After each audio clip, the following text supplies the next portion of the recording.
আসসালামু আলাইকুম। আজকের এই টিউটোরিয়ালে সকলকে স্বাগত জানাচ্ছি। প্রিভিয়াস টিউটোরিয়ালে আমরা দেখেছিলাম ই-কমার্স সাইটে কীভাবে প্রোডাক্ট এড করতে হয়। আজকে আমরা দেখব একটি প্রোডাক্টকে কীভাবে ম্যাক্সিমাম এবং মিনিমাম অর্ডার কোয়ান্টিটিতে সাজাইতে হয়, সেটা আমরা আজকে টিউটোরিয়ালেতে দেখব।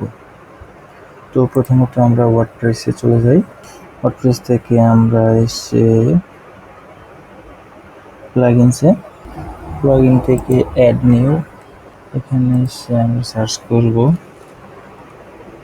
আমরা এখান থেকে min max quantity step control for ecommerce এটা ইনস্টল করে নেব এবং অ্যাক্টিভ করে নেব। অ্যাক্টিভ করার পর আমরা এখানে দেখতে পাচ্ছি ecommerce min max step quantity, click করব। এখানে আসার পর আমরা এখানে একটা ইন্টারফেস দেখতে পাবো, মিনিমাম কোয়ান্টিটি, ম্যাক্সিমাম কোয়ান্টিটি।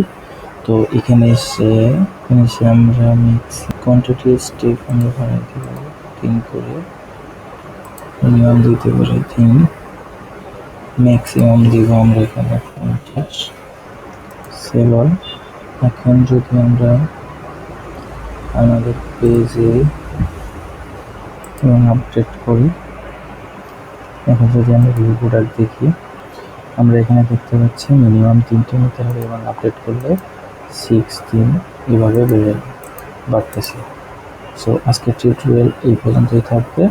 আশা করি সবাই আমার কনসেপ্টটি বুঝতে পেরেছেন। ধন্যবাদ সবাইকে।